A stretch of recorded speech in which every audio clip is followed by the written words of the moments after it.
ሰላም እንዴት ናችሁ? ስሜ ደህንነት በላቸው እባላለሁኝ። ያለው ሳውዲ ነው። ቦታው ያለውበት አካባቢ ማለት ነው ካፍጂ ወይንም ላፍጂ በመባል ይታወቃል። ከመጣሁ ዓመቴ ነው። በብዙ መከራና ብዙ ስቃይ ውስጥ የምኖር ነኝ። የመጀመሪያው ሽንት ቤት እንድገባ አይፈቀድልኝም ማታ ማታ ማለት ነው። አንድ ሰዓት እንኳን ሽንት መያዝ በጣም ከባድ ነው። ሁላችሁም ታውቁታላችሁ። በዚህ የተነሳ ሆስፒታል ሁሉ ገብቼ ነበረ። ታመሜ ማለት ነው። እያነከስኩ ነው፣ ኩላሊት ያመኛል። እያነከስኩ ነው የምሰራው። የምበላው ደቂቃ ሰዓት ተሰጥቶኝ ነው። 15 ደቂቃ ያመኑ ሳያልቅ ነው ተነሽ የምባለው ማለት ነው የምነሳው። እና እየተደበደብኩ ነው የምሰራው። የምበላው ምግብ ልበላ ያቀረብኩትን ምግብ ትደፋብኝ ፊቴ ላይ እዚህ ጋር ፊቴ ላይ ነው የምተፋብኝ ማለት ነው። እና ያም አልበቃቸው ብሎ በሚያስሩት ጥቁሩ ነገር የለም እሱ በሚያስሩት ነገር ነው ሁልጊዜ የሚያስፈራራኝ።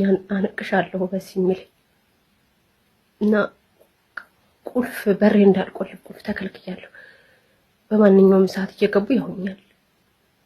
እና እኔ ተኝቼ ያው ድካም ነውና በተኛም ግን እነቃለሁ። ለምን በተኛም ቅዠት ነው የሆነ እፈራለሁ። ገብተው የሆነ ነገር ያደርጉኝ ይሆን ይገሉኝ ምናምን ብዬ ስለምፈራ እየባነንኩ ነው የምተኛው እንቅልፍ ማለት ነው።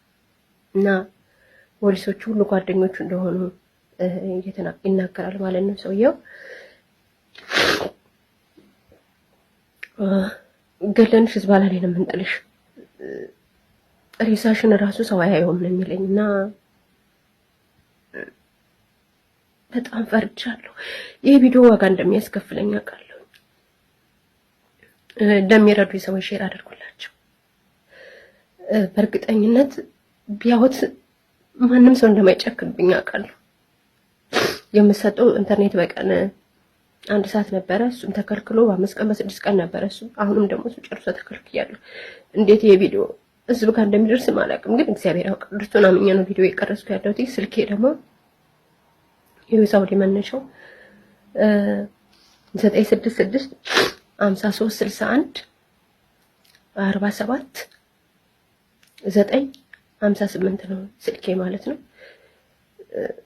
ጠዋት ላነሳ እችላለሁ ስለምተኛ። ከዛ በኋላ ግን ስልክ ሲደወል ቢታይ እንደውም ችግር ውስጥ እገባለሁ ማለት ነው። አመሰግናለሁ። ሼር አድርጉ።